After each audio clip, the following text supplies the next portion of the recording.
이번 시간에는 이효철의 큰산 볼게요. 내용이 어렵지 않아요. 첫눈이 내린 어느 날 아침, 첫눈이 내렸어요. 겨울입니다. 나와 아내는 부부예요. 우리 부부는 흰 남자 고무신 한 짝이 마당에 떨어진 것을 보고 왠지 모르는 공포감을 느끼며 불안해한다. 마당에 흰 남자 고무신 한 짝이 있어요. 그래서 공포감 그리고 불안을 느낍니다. 흰 남자 고무신 한 짝, 정체를 몰라요. 도대체 뭐냐? 여기에는 종종 굿이 열립니다. 이 마을에는 종종 굿이 열려요. 그래서 굿에서 쓰인 물건일 수도 있고요. 그 다음 사고 난 사람의 물건일 수도 있고요. 액을 가져오는 물건일 수도 있습니다. 정체를 몰라요. 그러니까 쎄하면서 공포감과 불안을 느낍니다. 나는 내가 나왔어요. 1인칭 서술자이다. 나는 고무신짝을 보면서 그 흰 고무신짝을 보면서 어린 시절 이북에 살 때 북쪽에 살 때 밭에 떨어진 직가다비짝 작업화예요. 검은색 작업화를 보고 공포를 느꼈던 기억을 떠올린다. 비슷했던 과거의 기억을 떠올린다. 과거의 기억을 떠올린다. 내가 과거의 기억을 떠올립니다. 여기 이제 과거의 기억이 나와요. 초등학교 4학년쯤이었을 것이다. 과거죠. 나는 1인칭이라고 했어요. 나는 밭에 버려진 신짝 하나를 보고 공포했던 일이 있다. 비 오는 날이었어요. 비가 오는데 무밭에 앞대가리 부분이 무잎이 밭 속에 처박혀 있는 검정색 직가다비 짝이었다. 무밭에 처박혀 있는 검정색 작업화였다. 검정색 작업화가 무밭에 처박혀 있었어요. 발 뒷주케에 3개의 호크, 3개의 호크는 신발에 달린 거예요. 이 신발에 달린 호크까지 말짱하던 일이 지금도 뒤뚱이 선뜩할 만큼 기억에 또렷하다. 이 직가다비, 작업화에 대한 기억이 또렷하다. 과거의 기억이 또렷하다.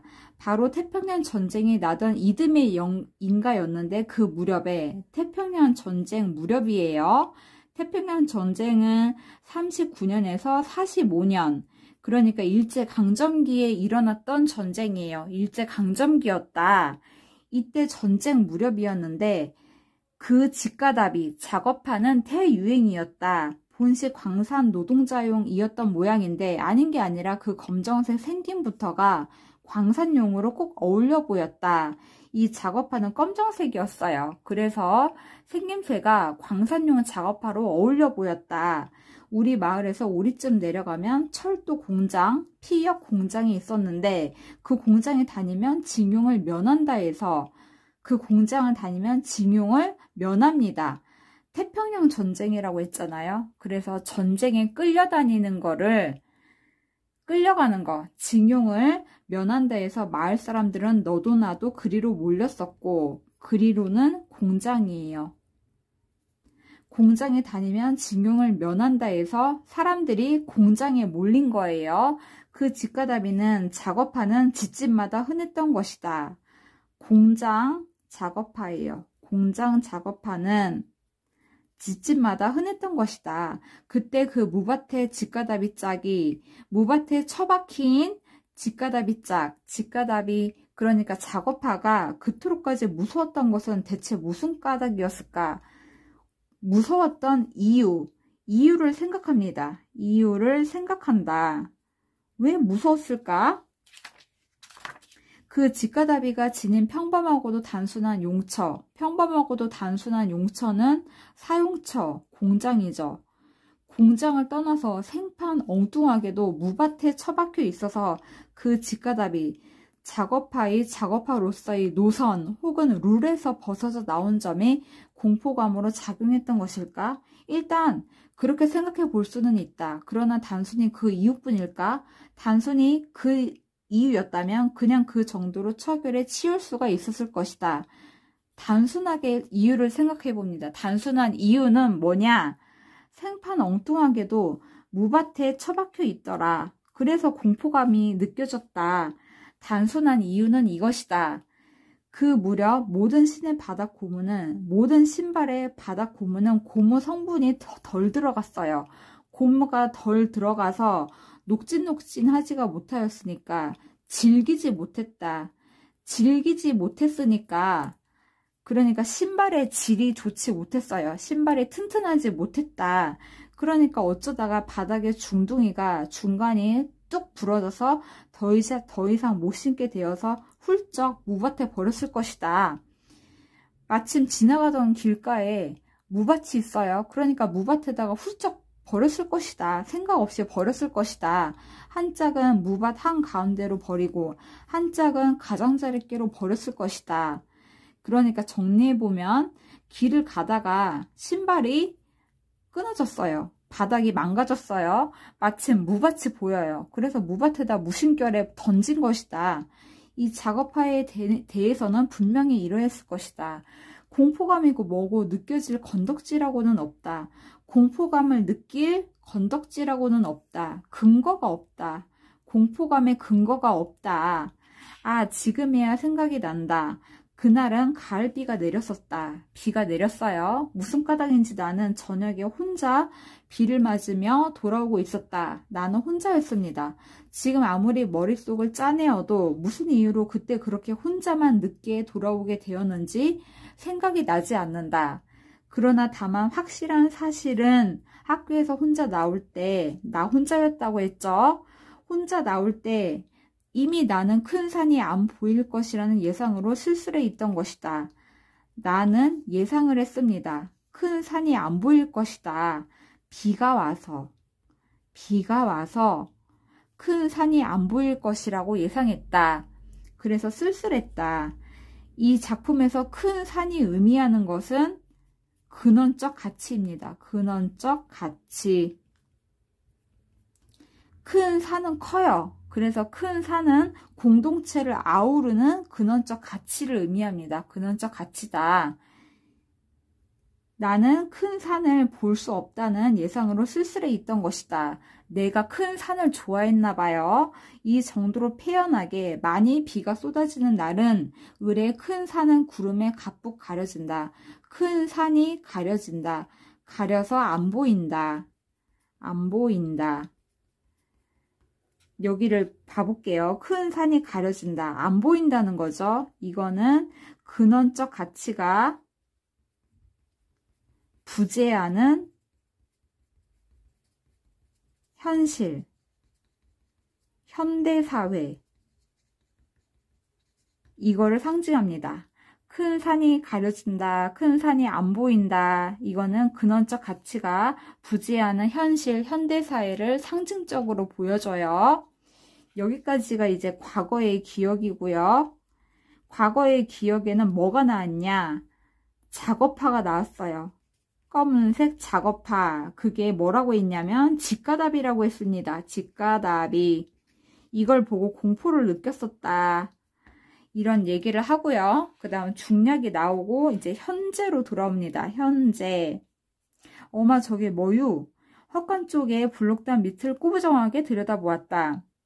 뭔데? 나도 여기 나가 나와요. 1인칭이라고 했어요. 나도 가슴이 철렁해지며 문득 열흘쯤 전에 그 일이 떠올라 그쪽으로 급하게 다가갔다. 열흘쯤 전에 그 일, 열흘쯤 전에 그 일은 첫눈이 왔어요. 우리 집 마당에 고무신이 있더라. 그래서 정체를 몰라요. 그래서 공포와 불안을 느꼈다. 이런 일이 있었어요. 이런 일이 떠올라 그쪽으로 급하게 다가갔다. 동시에 좀 전에 그 화나던 겨울 아침은 환했던 겨울 아침이 대뜸 우리 둘 사이에서 부부 사이에서 음산한 분위기로 둔갑을 하고 있었다. 음산해집니다. 고무신짝이에요. 또 그 고무신짝. 열흘 전에 보았던 고무신짝 또 나타났어요. 오늘 또 나타났습니다. 그러니까 무섭죠. 아내의 목소리는 완연히 떨고 있었다. 아내가 공포에 떨고 있었다. 분명히 열흘 전에 보았는데 그리고 치웠는데 오늘 또 나타났어요. 거의 헐떡거리듯 하였다. 맞다. 고무신짝이었다. 열흘 전 고무신 짝이었다. 그 새하얗게 씻은 남자 고무신 짝. 정체를 모릅니다. 도대체 뭐냐?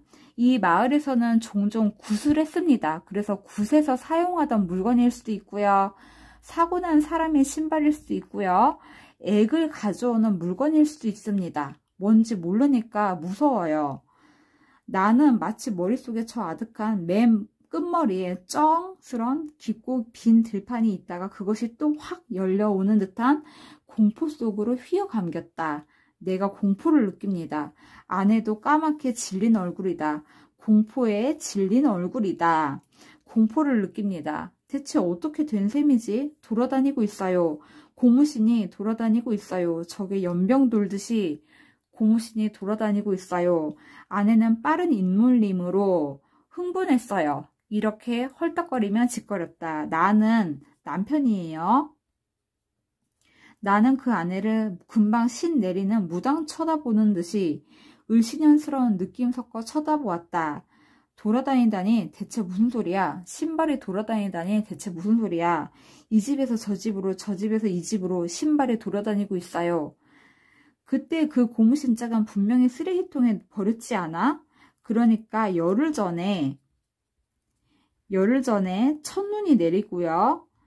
이 집 마당에 고무신이 나타났다고 했잖아요. 그래서 이때 이 고무신 열흘 전에 쓰레기통에 버렸지 않아? 남편이 물어요. 아내가 말합니다. 아무래도 꺼림칙해서 그날 밤에 당신이 들어오기 전에 내가 다시 들고 나갔던 거예요. 무엇이? 그럼 어느 집 단장 너머로 버렸었다는 말인가? 그렇지요. 아내가 다른 집 단장 너머로 버린 겁니다. 다른 집 단장 너머로 버렸다. 아내는 당연하다는 듯이 약간 우락부락한 얼굴까지 대며 말하였다. 왜?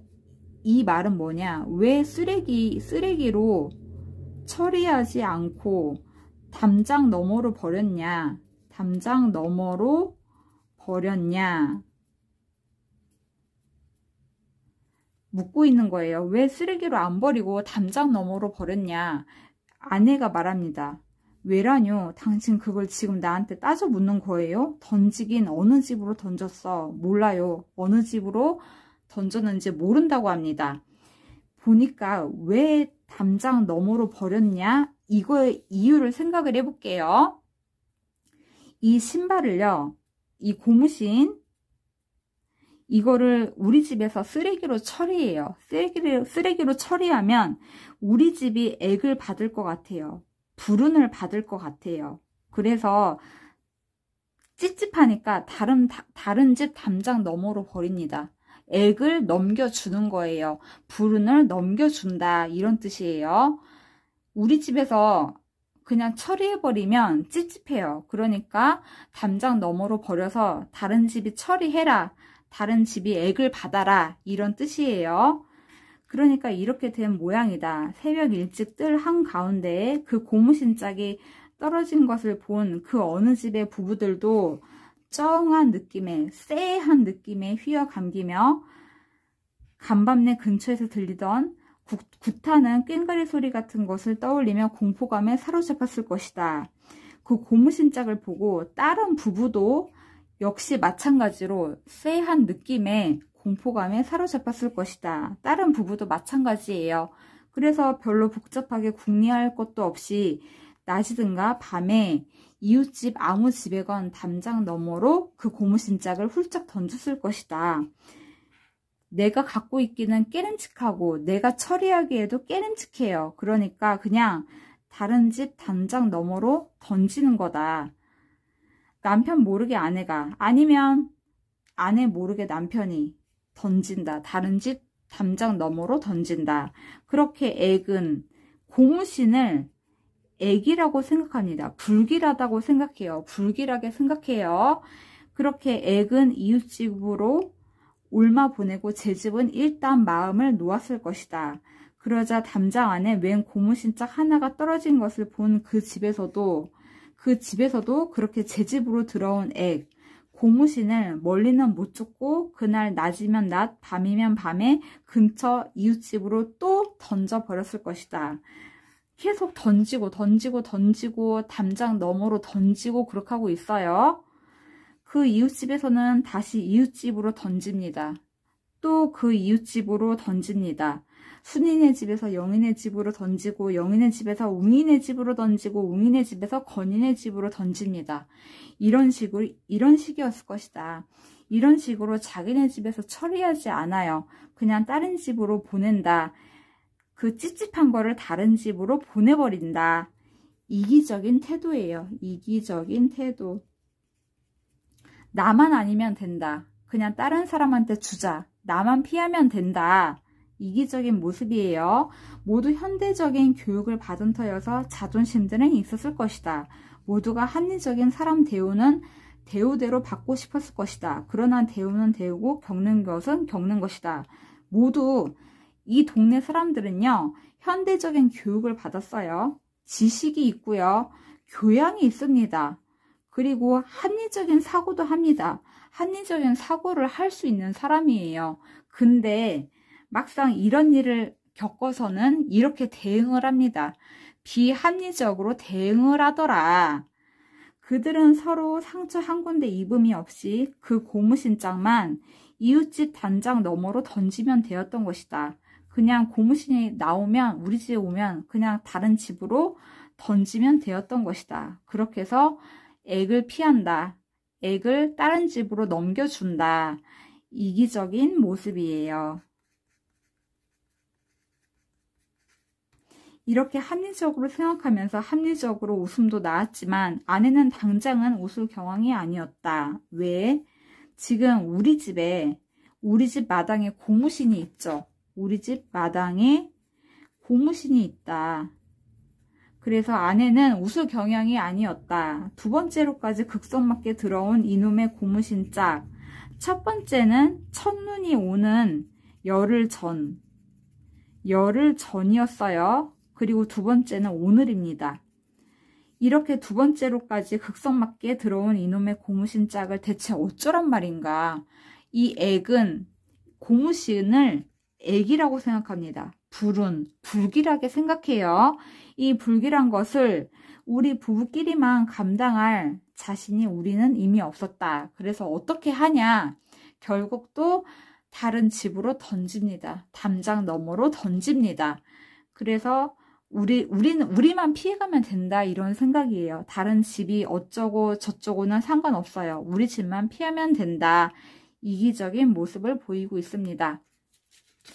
이 작품에서 좀 볼 거는 큰 산이 의미하는 것, 근원적 가치라고 했어요. 큰 산은 크다고 했어요. 그래서 공동체를 아우르는 근원적 가치고요. 그 다음 비 오는 날에 큰 산이 가려진다. 큰 산이 안 보인다고 했어요. 안 보인다. 이거는 근원적 가치가 부재하는 현실, 현대사회를 상징한다고 했어요. 여기까지 정리할게요.